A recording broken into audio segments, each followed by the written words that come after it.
tal, mi gente? Otra vez nos encontramos para descubrir juntos la historia de las artes marciales. Pero primero, ayúdame con tu suscripción, con tu like, deja un comentario si te gusta el contenido y si me he dejado algo por el camino. Sin más demora, mi nombre es Juniel y bienvenidos a mi canal.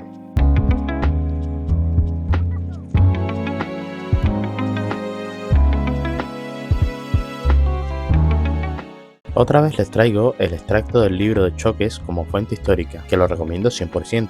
Y la otra fuente es del historiador y artista marcial José Tufi Cairus, que hizo una tesis que se llama El clan Gracie y la creación del Jiu-Jitsu brasileño, identidad nacional, rendimiento y cultural, 1905-1993. Este video lo he partido en dos, ya que se me hacía largo y quiero abordar todos los detalles y personajes importantes en esta temprana etapa de la historia. Entre la partida de Sada Miyako en 1909 y la llegada del grupo Conde Coma en 1914, los circos y escenarios de variedades en Río estaban sin presencia de Jiu-Jitsu. Sin embargo, el Jiu-Jitsu no fue olvidado. Se utilizaba por la policía para tareas de control, entrenamiento físico y por civiles con inclinaciones atléticas como deporte. El 19 de diciembre de 1909, Valdemar Silva y Carlos Pinto Soares participaron en un combate de Jiu-Jitsu durante un festival deportivo en el Centro de Cultura Física. Ese festival incluyó también 4 combates de lucha romana, uno con el luchador profesional Joao Baldi y una pelea de esgrima contra Mario Lages y Mario Aleiso. Baldi y Aleiso jugaron roles importantes, aunque no intencionados, en la popularización del Jiu-Jitsu en Río. Para quienes no practicaban deportes, era posible leer sobre ellos o ver imágenes. Desde el 1906 o incluso antes existían traducciones al inglés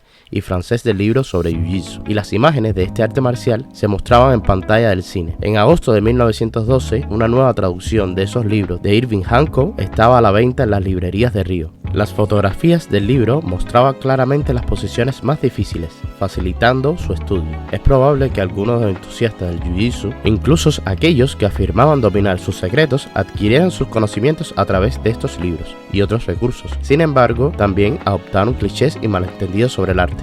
El Jiu-Jitsu incluso podía ser tema de noticias o artículos en revistas y periódicos. Por ejemplo, en una publicación llamada Fon Fon se destacó que una de las 2 sufragistas inglesas que fundaron la asociación feminista eran expertas de Jiu-Jitsu. Se decía que Mistress Garrut quería enseñar las técnicas de juego japonesas a su compañera Miss Kelly y a otras feministas, con la intención de formar un ejército de mujeres atletas cuyo objetivo sería expulsar a los hombres que intentaran interrumpir en sus reuniones feministas.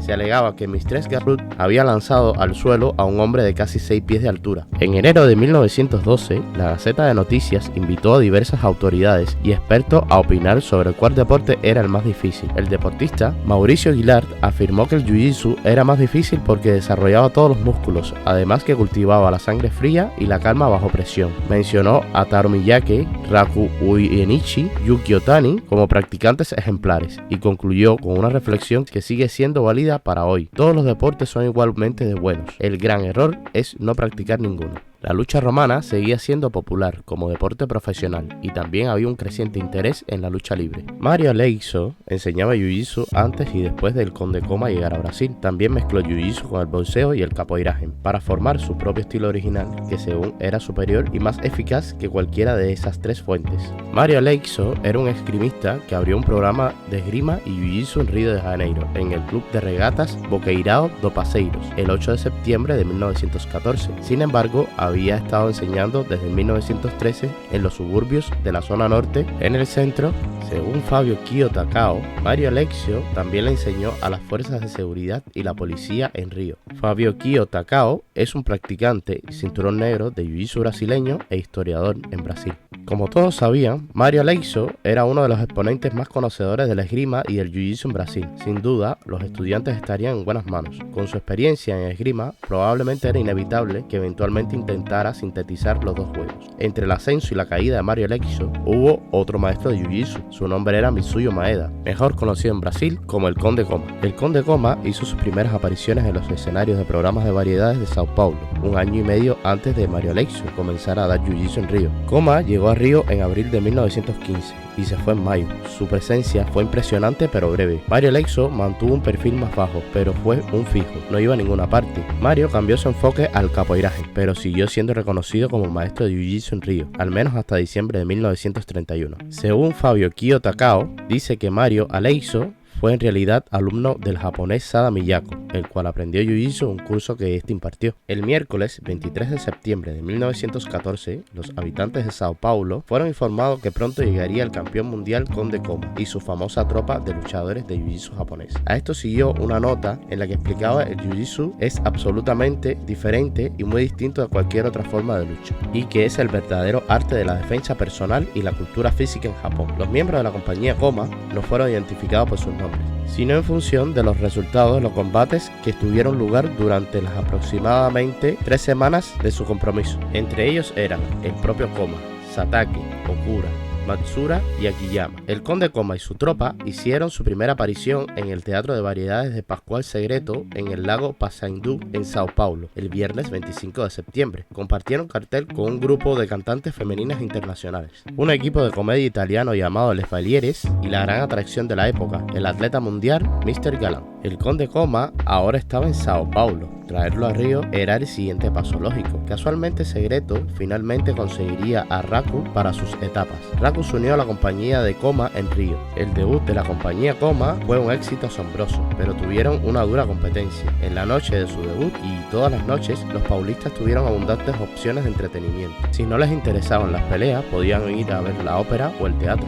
Tenían también operetas, tenían carreras de caballo en el hipódromo y disponían de fútbol y tiro al blanco. Las personas que tenían tiempo libre e ingresos disponibles no tenían que ir muy lejos para encontrar entretenimiento. Pero Japón seguía siendo exótico y vagamente misterioso, incluyendo su forma científica de lucha, Jiu-Jitsu. El Conde Koma y su tropa eran dignos de ver, porque al fin y al cabo eran campeones nacionales o mundiales. Cada luchador en los escenarios de Sao Paulo y Río fue campeón de algún tipo, eso se daba por sentado. Pero el Conde Koma y sus hombres eran únicos, eran muy pocos. Su juego defensivo puede haber sido misterioso para los paulistas, pero su espectáculo no fue difícil de entender. Los espectáculos de la compañía Koma en Sao Paulo fueron probablemente muy similares a los que realizaron poco después en Maranhão. Un espectáculo típico consistía en oferta monetaria, la presentación de Koma y la compañía, la invitación de Koma a los espectadores que querían probarlo y demostraciones de las técnicas de defensa personal, demostraciones de técnicas de competición de Jiu-Jitsu ganadora, demostraciones de técnicas prohibidas y finalmente un combate entre dos miembros de la compañía. Las reglas de pelea de Jiu-Jitsu, o al menos las reglas que utilizaba el Conde Koma, probablemente serían también las mismas que dieron a conocer unos meses más tarde en sus apariciones en Río en el Teatro Carlos Gómez de Segreto. Y estas eran las siguientes.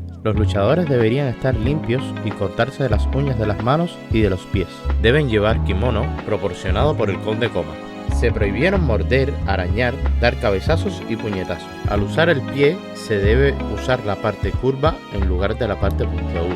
No se considera que un luchador será derrotado por sujetar los hombros a la lona, o sea, técnicas de inmovilización. El árbitro declarará a un luchador perdedor si pareciera que no pudiera tocar 3 veces por su propia voluntad. Las rondas serán de 5 minutos con descanso de 2 minutos entre rondas. El árbitro contará minutos en voz alta para que los aficionados puedan escuchar. Si los luchadores caen del ring, deben obedecer las instrucciones del árbitro y volver al centro del ring de pie, mirando al oponente de pie uno frente al otro. Los jueces podrán sustituir al árbitro. Una vez dicho esto, voy a intentar resumir el viaje de Mitsuyo Maeda por Brasil, ya que sus encuentros van a ser similares entre presentación y presentación. Y como hemos visto, la vida de este hombre ha sido toda una epopeya. El Conde Koma ofrecería al público 5.000 francos a cualquiera que pudiese vencerlo y 500 al valiente que pudiera sobrevivir 15 minutos sin abandonar. Muchos lo intentaron y según la prensa, todos fracasaron. La compañía se quedó en Sao Paulo por 3 semanas. En ese tiempo estaban desarrollando un campeonato de lucha romana que, aunque iba a alargarse durante varios meses por su inmensa popularidad, el Jiu-Jitsu no tenía ese mercado. No habían suficientes luchadores que conocieran ese arte marcial japonés como para hacer un campeonato, ya que cualquier hombre grande y fuerte podía luchar, pero el Jiu-Jitsu era un juego de habilidad que no todo paulistano tenía tiempo para dedicar. Esta también va a ser una constante en el viaje viaje de nuestros intrépidos amigos. En marzo de 1915, Pascual Segreto anunció la llegada de la compañía de Coma a Río, anunciando a Coma, Sakate, Okura, Matsura, Hara, Akiyama. 4 de abril, el grupo fue a la editorial de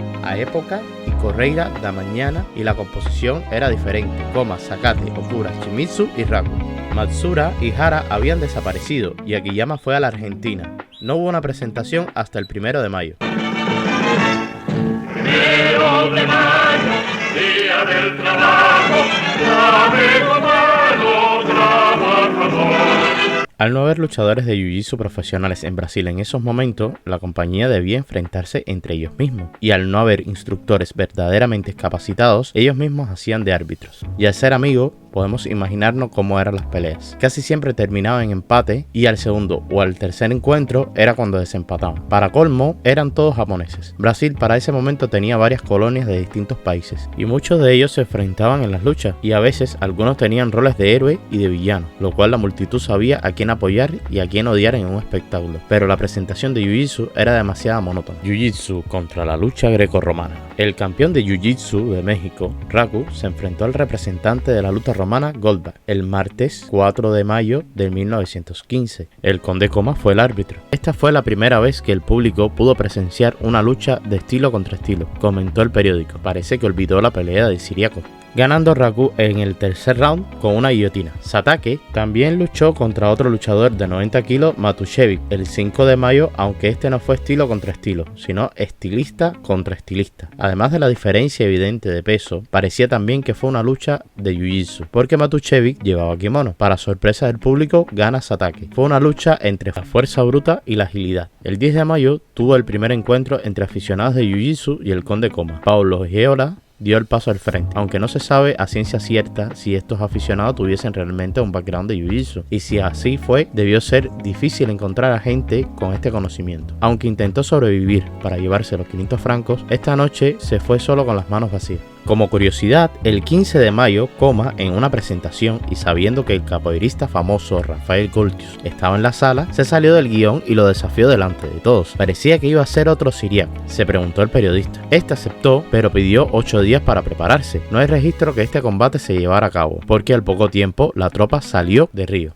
El 19 de mayo, Coma visitó una sede policial para hacer un seminario. Los 7 policías llevaban gi con cinturones oscuros y pantalones negros. Los cubrió los periódicos A Noite, Correo da Mañana y A Época, haciendo una foto donde Coma ejecutaba una llave de brazo recto. El jiu-jitsu iba a ser obligatorio para los guardias civiles. A Época dijo que el jiu-jitsu es un juego donde el débil puede usar su fuerza para vencer a su adversario. Un reportero mencionó que el jiu-jitsu no era desconocido para los cariocas. Varias compañías habían pasado por Río a entretenerlos, pero a un jefe de esta compañía había perdido en pocos minutos por un capoeirista con un rabo de araña. El escritor aludía a la pelea entre Miyako y Siriaco, pero agregó: Siriaco murió y otros capoeiristas no querían pelear en público, lo que permitió que el jiu-jitsu regresara. El domingo 23 de mayo fue la última noticia o anuncio relacionada con la compañía de Coma y su compromiso con el Teatro Carlos Gómez. El 5 de junio se dijo que el día siguiente partirían hacia Belo Horizonte. Los próximos movimientos de la compañía se pueden reconstruir en grandes rasgos a partir de los siguientes informes periodísticos. O Farol informó que actuaron el 24 de junio y O País en el 1 de julio en el Politeama, en el Juiz de Fora del estado de Sao Paulo. El 15 de julio regresaron a Río. El 3 de agosto se montaron en un barco, el Itapama, destino Recife. El 26 de agosto actuaron en el Teatro Moderno, en Recife, Pernambuco. No está claro dónde fueron después, pero hay informes que lo ubican en noviembre y diciembre en Belém do Pará. Algunas personas quedaron impresionadas, otros, probablemente capoeiristas, se mostraron escépticos. Sentían que los japoneses solo se enfrentaban a los ingenuos y a los trabajadores portuarios inexpertos, pero evitaban a los capoeiristas reales. Si los japoneses se atrevían a enfrentarse a un capoeirista real, creían que todo el mundo vería que el jiu-jitsu era claramente inferior que la capoeira. Tal vez Coma necesite un descanso. 20 años en el mismo juego es mucho tiempo. Eso ya es demasiado para mi cabeza. Y puede que los entusiastas y los estibadores no fueran hábiles en la capoeira, pero eran obviamente fuertes y ágiles. Eso podía pasar factura a un luchador de jiu-jitsu envejecido. Recordemos que nació en el 1878, pero no se quedó de brazos cruzados. Peleó y derrotó al experto de lucha libre Alfredo Laconte en 1915 en Pará por descalificación en el asalto número 14, según los informes posteriores. En enero de 1916, Coma, Shimizu y Raku visitaron y performaron en Manaos. Al tiempo que Coma había abandonado Sao Paulo y Río, los cariocas no cesaron en su hambre de conocimientos y otros llenaron ese vacío. El 5 de septiembre, Mario Alexio y 5 de sus estudiantes, miembros de la Guardia Civil, dieron una demostración en un festival de deportes. En 1916, Alexio y 2 estudiantes dio una demostración en una nueva escuela de gimnasia establecida por la Unión en Pegredo no Comercio, enseñando proyecciones y defensa contra cuchillo. El futuro maestro de capoeiraje, Agenor Sampaio Sinho, demostró luta romana y el futuro némesis de los Gracies, Manuel Rufino dos Santos, demostró varias habilidades de gimnástica. Para 1918, Mario Alexio había creado su propio sistema de defensa personal, una versión temprana del Jeet Kune Do, llamado Escuela de Defensa Personal. Lo describió como un sabate nacional. Su sistema era originalmente una combinación de capoeiraje y jiu-jitsu. Más tarde añadió boxeo. En julio de 1919, Alexio estaba enseñando jiu-jitsu para un equipo de 15 guardias bajo el mando del general Laurentino Pinto. Las clases se impartían martes, jueves y sábado. Alexio afirmó que fue alumno de Sada Miyako. Las fotografías de las técnicas específicas del sistema de Alexio sugieren que habían sido copiadas o inspiradas de uno o más de los libros de instrucción popular disponibles en Río en ese momento, como los de Irving Hancock y otros. Alexio afirmó que había participado en 3 encuentros con Sada Miyako en 1904. Sada Miyako no llegó hasta diciembre de 1908, o bien le falló la mente, o bien estaba entregado a algún tipo de exageración que no era inusual en la comercialización de las artes marciales y la lucha libre en ese momento, o antes o después en Brasil. En 1920, Alexio y cierto profesor de jiu-jitsu llamado Okura establecieron una escuela nacional de jiu-jitsu y gimnasia en Río. Okura ofrecía 3 lecciones a las semanas por las tardes. Rafael Lotus le asistió. Es probable que este Rafael Lotus sería Rafael Goltus, quien fue desafiado por el conde Coma en 1915. Se desconoce quién era Okura, a quién enseñó, qué enseñó o durante cuánto tiempo enseñó. El jiu-jitsu era solo un deporte entre otros muchos, careciendo del tipo de evento público o campaña de marketing que generalmente se necesitaba para instigar una moda o mantener el interés.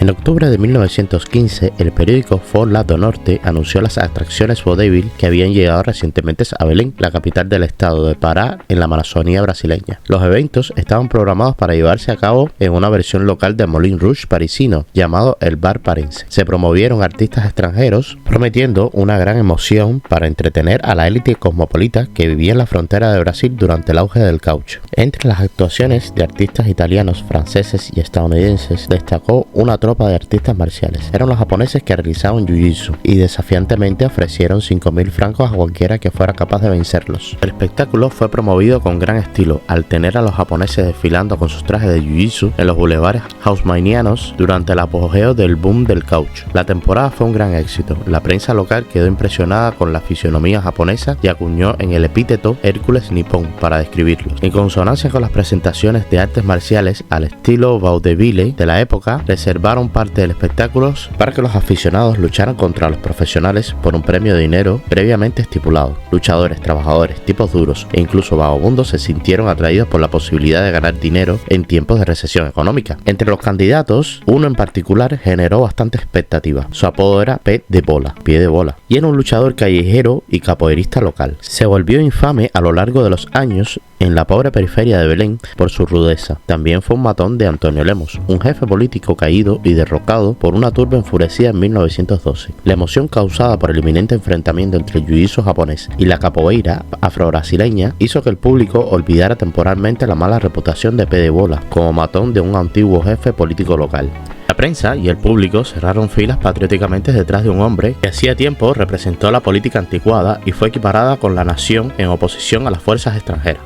Satake Yoshihiro fue el elegido para representar a la tropa. Era un artista marcial japonés ordinario que vagaba por occidentes con sus credenciales dudosas. Él y otros usaban el nombre de guerra Conde Coma. Eran artistas marciales hábiles y maestros del estilo vanguardia del jiu-jitsu moderno, conocido como Judo Kodokan. Los titulares y periódicos gritaban: hoy capoeira contra jiu-jitsu. Todos al bar parense. Satake derrotó fácilmente a Pie de Bola, causando una profunda decepción entre los patriotas locales. El periódico que cubría el evento observó sarcásticamente que el trágico héroe local nunca tuvo oportunidad de usar su famoso barrido de cola de raya.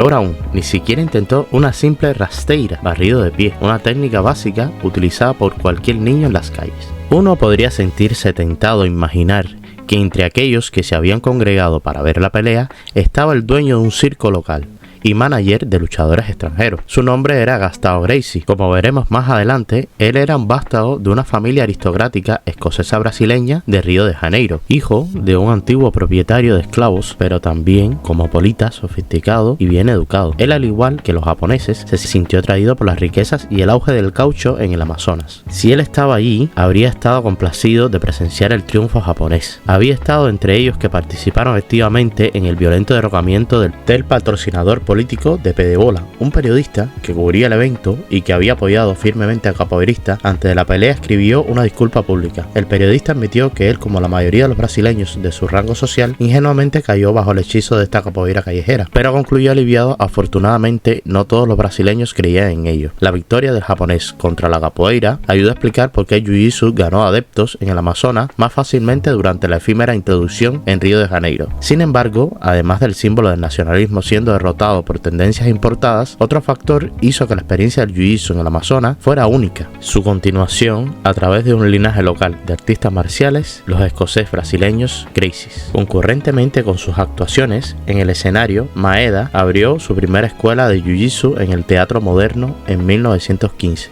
Tendremos lecciones en la rama favorita del deporte japonés Jiu-Jitsu. El Conde Koma, que actualmente se presenta en el escenario del Barbarense, extenderá su estancia entre nosotros para enseñar Jiu-Jitsu. Se proporcionará vestimenta adecuada, gi, para niños y adultos. El Conde Koma también quiere enseñar Jiu-Jitsu en nuestras escuelas privadas. Recomendamos que los jóvenes interesados en la condición física se inscriban en las lecciones de Jiu-Jitsu impartidas por la persona japonesa en el Teatro Moderno. Entre los vástagos de clase alta cosmopolita que buscaban avenidas modernas de la educación y destreza física, se encontraba el adolescente llamado Carlos Gracie. Era el hijo mayor de Gustavo Gracie, dueño de un circo local. Una entrevista realizada 65 años después, Carlos recordó su inicio en el dojo del Conde Koma. Después de la actuación de la persona japonesa en el Teatro Paz, fui al dojo del Conde Koma, ubicada en la Rua Tamadare, el Teatro Moderno. Era físicamente débil, lo que resultó un complejo de inferioridad. Bajo la supervisión paternal del Conde Koma, aprendí los secretos del Jiu-Jitsu. Maeda Mitsuyo regresó a Belén en febrero de 1916, después de una temporada en Manaos, y Carlos Gracie comenzó su práctica de Jiu-Jitsu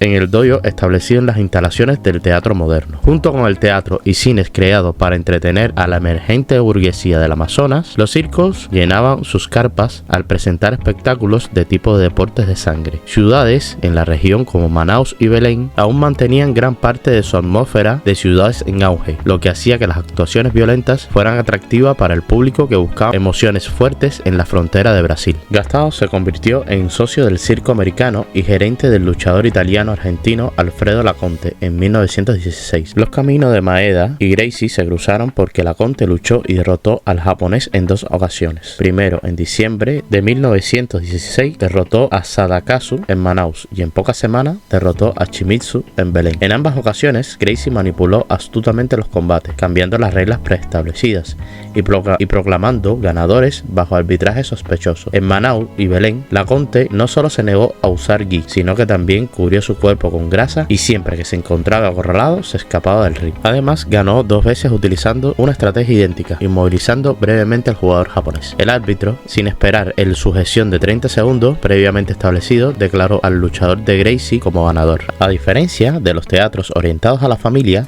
los circos, como el de los Gracie, eran más flexibles en cuanto a los códigos de vestimenta de los luchadores y las reglas de juego limpio, ignorando las preocupaciones morales relacionadas con la exposición de los cuerpos de los luchadores semidesnudos. Gracie impidió que los japoneses tuvieran solapa, cuellos y mangas para aplicar sus técnicas. Gracie y Maeda se conocieron tras estos encuentros. El aristocrático escocés brasileño, cuasi diplomático, y el artista marcial japonés educado en una universidad compartían intereses comerciales mutuos en esta frontera brasileña devastada por la crisis económica. Para los Gracies, individuos como la capoeira Pedebola, que lucharon contra el artista marcial japonés, eran una metáfora humana de retrocesión. La generación de Gustavo Gracie aún estaba atormentada por la presencia de numerosos brasileños de piel oscura liberados por la esclavitud de 1888. Por lo tanto, tenían razones de peso para hacerse amigo del cosmopolita Conde Koma y animó a su hijo mayor a aprender Jiu-Jitsu moderno con el japonés.